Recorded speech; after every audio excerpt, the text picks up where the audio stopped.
पूजनीय संत समाज देवी और देवता सुने समझे विचार करे और अपना कल्याण करे। गुरु ब्रह्मा गुरु विष्णु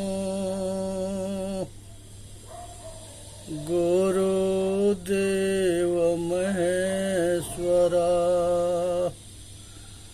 गुरु साक्षात पार ब्रह्मा तस्मै गुरुवे नमः। राम कृष्ण से को बड़ा न हो तो गुरु कीन, अतीन लोक के वेधनी गुरु आगे आधीन। साहेब के 110 शब्द है, बीजक के चेतावनी बाणी है, सुनना है, समझना है और अपना कल्याण करना है। आयन करमान में टो जाई, आपन कर मन में टो जाई। अपन कर्म में टो नहीं जाई, आपन कर्म में टो नहीं जाई। कर्म के लिखा मिटे धो कैसे, जो जुगयु कोटि सिराई। कर्म का लिखा मिटे धो कैसे, जो युग कोटि सिराई। गुरु वशिष्ठ मिलिला गाना सुधायो, सूर्य मंत्र एक दीना। गुरु वशिष्ठ मिलिला गाना सुधायो, सूर्य मंत्र एक दीना। जो सीता रघुनाथ ब्याही, पल एक संचन कीन्हा। आपन कर्म में टो नहीं जाई, कर्म कल खा मिटे धो कैसे, जो जुग कोटि सिराई। गुरु वशिष्ठ मिली लगन सुधायो, सूर्य मंत्र एक दीना। जो सीता रघुनाथ ब्याही, पल एक संचन कीना। जो सीता रघुनाथ ब्याही, पल एक संचन कीन्हा।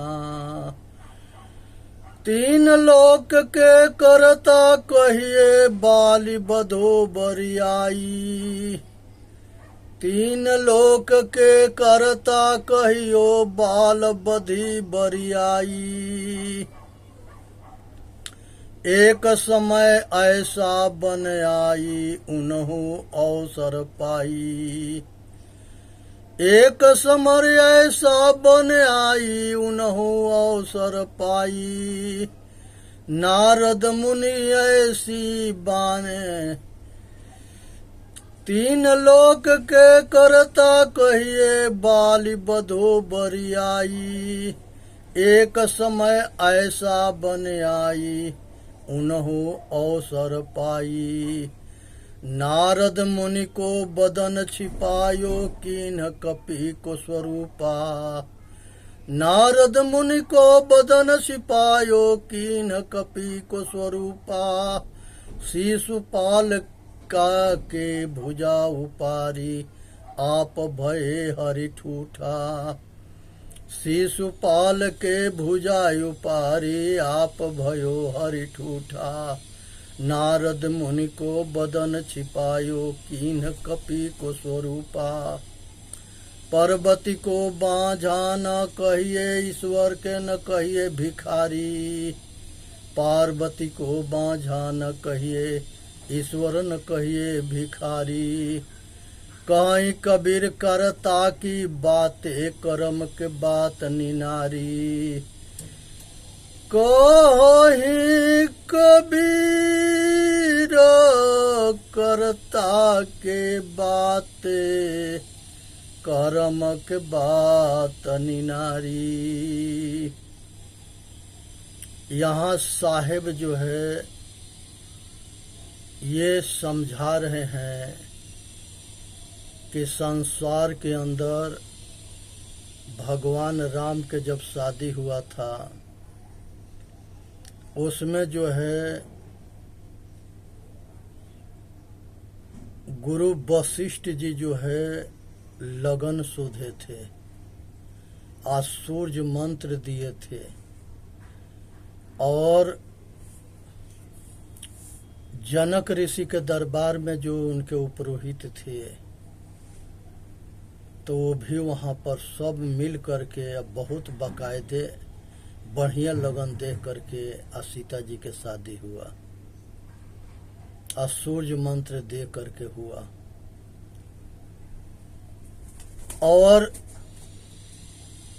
शादी होने के बाद से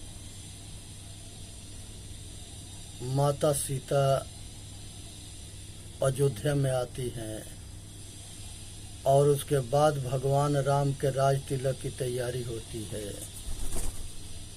और उसी में जो है पूरा अयोध्या खुशी में डूब जाता है। पूरा राजघराना खुशी में मस्त होता है। रात में एक घटना घटती है। ये बात जो है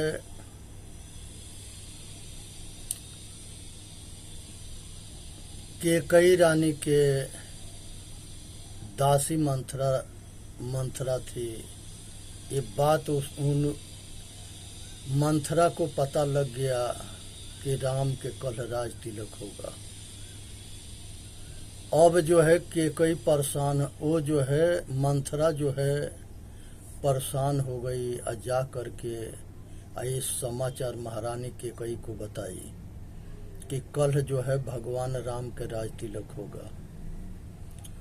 अब एक कैकेयी के बात सुन करके ये मंथरा के बात के सुन करके कैकेयी बड़ा प्रसन्न हुई और कही कि अब इससे बड़ा खुशी की और कोई बात ना हो सके, और अपना गला से एगो हार उतार के मंथरा को दी। अभी तकले जो है कैकेयी के अंदर कोई भूत ना सवार हुआ था, और वो भूत जो है मंथरा के ऊपर सवार हुआ, और वो भूत जो है मंथरा जो है कैकेयी के ऊपर चढ़ा दी। कहे कि तू पागल हो गई है, महाराज के पास तेरा 2 वरदान है। एक वरदान में तू भरत के राज तिलक मांग, और एक वरदान में राम के 12 बरस के वनवास मांग, और तू महारानी बनेगी तो सब तुम्हारे सेवक बनेंगे। अगर कौशल्या महारानी बन गई, ये राम राजा बन जाएंगे तो कौशल्या के चलेगा, राम सीता के चलेगा, और हम लोगों के जो है हम लोगों के संगे घोर अत्याचार होगा। ऐसा भेदभाव डाली कि औरत औरत को बड़ा जल्दी पढ़ा देती है, औरत औरत के बात के मान लेती है, क्योंकि ये जो है मानसिक कमजोरी होता है। जब ये बात जो है समझाने में सफल हो गई कि तुम्हारा भविष्य इसी में सुखी है कि तुम्हारा लड़का राज तिलक बने, राज तिलक हो, राम के 14 बरस के वनवास हो। बार बार एक ही बात रिपीट करने पर कैकेयी के दिमाग में वो भूत चढ़ गया और उसके बाद से 3 बजे भोर में राजा दशरथ जो है सुमंत जी बड़ी खुशी से विचार विमर्श कर रहे थे महल के अंदर। उसी समय मंथरा जाती है एक कूप भवन में कैकेयी चली जाती है और मंथरा के भेज दी कि जाके राजा के कह दो कि रानी कूप भवन में है और जब वो राजा आएंगे तो हम जो है वो ये 2 वरदान मांगेंगे। अब उसके बाद से ये रानी जो है कूप भवन में चली गई कैकेयी। अब मंथरा जो है 3 बजे भोर में जिस दिन राज तिलक होना था उस दिन महाराज दशरथ जी के राजमहल में गई और कहे कि महाराज कैकेयी जो है कूप भवन में है। ये सुन करके जो है राजा के बहुत झटका लगा और उसके बाद आए कूप भवन में जाके देखे तो देखे कि कैकेयी चंडी बनी पड़ी है। जब औरत लक्ष्मी बनती है तो सब कुछ बना देती है और वही औरत जब चंडी बनती है तो सब कुछ के नाश कर देती है। इस नारी के ये 2 रूप है, चंडी रूप और लक्ष्मी रूप। अब उसके बाद से जो है महाराज पूछने लगे कि कैकेयी बताओ कि तुम्हारे के गुस्सा होने के कारण क्या है। तो जब आदमी के ऊपर जब गुस्सा चढ़ता है तो वो अपना होश हवास खो देता है, वो बेहोश होता है और विवेक के अज्ञान के बत्ती बुझ जाता है, जो रोशनी होता है वो समाप्त हो जाता है। ऐसे खोपड़ी पर जो है उसके स्वार्थ और मतलब के भूत चढ़ा कि उसने जो है माता कैकेयी ने महाराज दशरथ से 2 प्रश्न मांगती है। हमारे भारत के राज तिलक होगा महाराज, 2 वरदान आपके पास हमारा धरोहर में है, आज हमके जरूरत है वो 2 वरदान आपसे लेने के। कहे कि खुशी खुशी मांग लो, हम जो है आपके वरदान देने के लिए तैयार हैं। तो उसने भारत के राज तिलक राम के 14 बरस के वनवास मांगी माता कैकेयी ने। महाराज जो है भारत के राज तिलक देने के लिए तैयार हो गए, लेकिन जो राम के 14 बरस के वनवास जो माता कैकेयी मांगती है, तब महाराज दशरथ के ऐसा झटका लगा कि वो बेहोश होकर गिर गए और होश हवास खो दिए। उसके बाद से जो है ये खबर जो है राम के पास भेजा गया, तब तक ले भोर हो गया।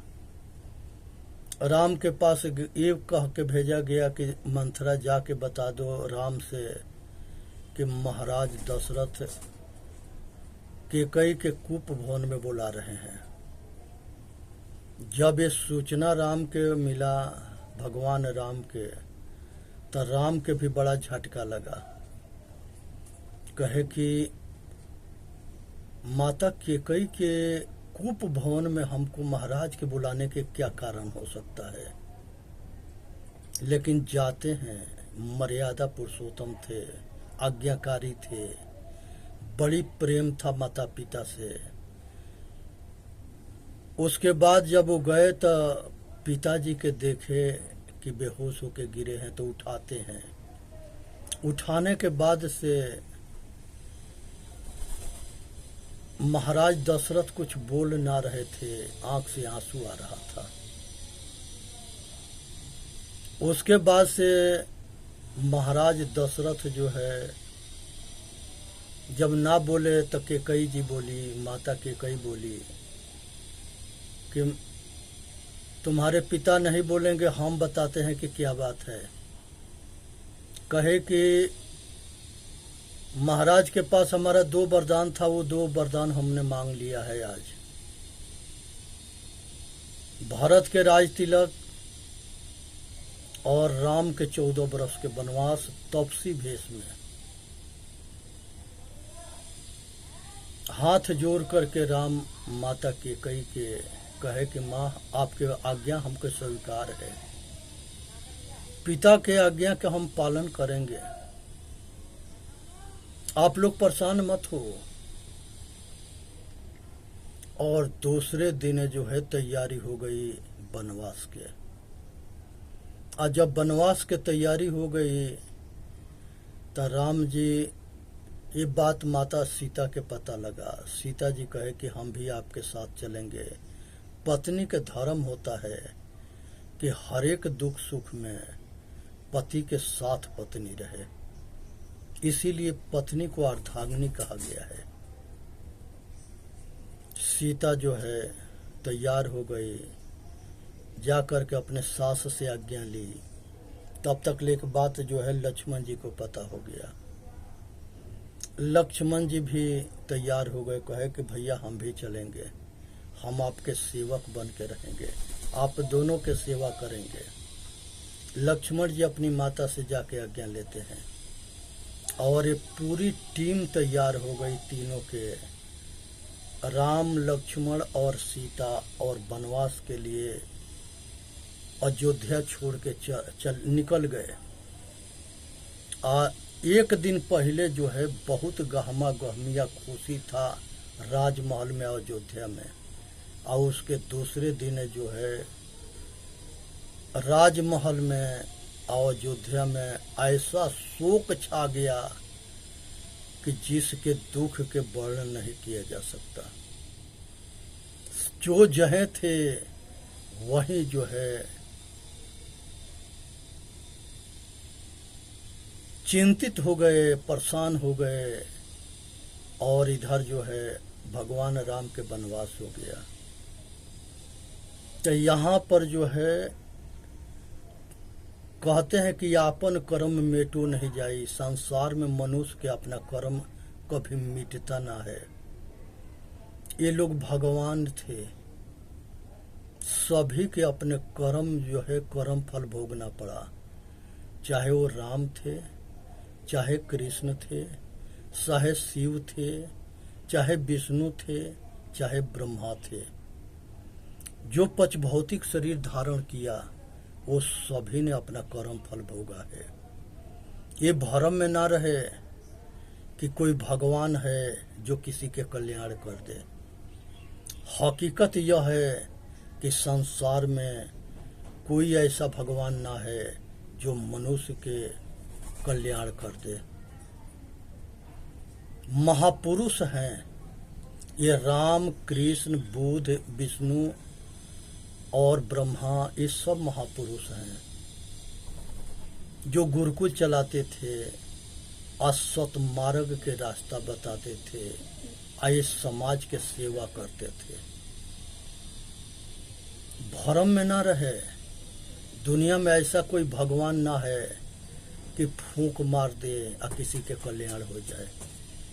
आज अगर किसी ने कहीं लिखा है या किसी ने कहीं कहा है, वो केवल मूर्ख बनाया है। काहे कि धूर्त जो हुए वो यही धूर्तई किए। कहते हैं कि वो परमात्मा जो है उसके बिना एगो पत्ता ना डोलता है। जिससे पत्ता ना डोलता है वो वायु है। जो आकाश में रोशनी और गर्मी देता है वो सूरज है। पृथ्वी जड़ है, वो अपने को ना जानती है, उसके सुख के मनुष्य भोगता है। जल जड़ है, ये अपने सुख को नहीं जानती, इसके सुख के मनुष्य भोगता है। अग्नि जो है चाहे सूर्य हो और चाहे अग्नि हो, इसके सुख के मनुष्य भोगता है, इसके पास ज्ञान न है, ये जड़ है। इसी तरह से वायु के सुख के आनंद जो है मनुष्य लेता है। मनुष्य, वायु जो है जड़ है, वो अपने आप को नहीं जानता। इसी तरह से आकाश है, खाली जगह है। इसी तरह से चांद है, सूर्य है, तारा है, ये आठ है, ये आठों जड़ है, ये अपने आप को नहीं जानते। अब वेद में ये आठों के वर्णन है। अब पूरा वेद में जो है इसी के गीत गाया गया है, जड़ के।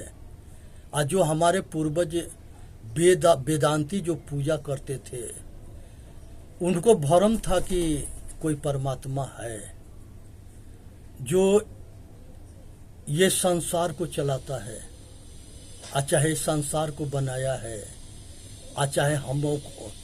ये बहुत बड़ा अज्ञान है। तत्व ज्ञान ना होने की वजह से ये जड़ को एक भगवान परमात्मा के रूप में, ईश्वर खुदा के रूप में मान लेना, ये इसके अधूरा ज्ञान कहते हैं। जिसको तत्व ज्ञान हो जाता है, वो भगवान से कि वो जान जाता है। पंच महाभूत प्रकृति को भगवान कहा गया है, लेकिन वो जड़ है, उसके पास ज्ञान ना है। और जो जनैया है, जो आत्मा अज्ञान दशा में जीव कहे कि मोक्ष दशा में शिव, ये परमात्मा है।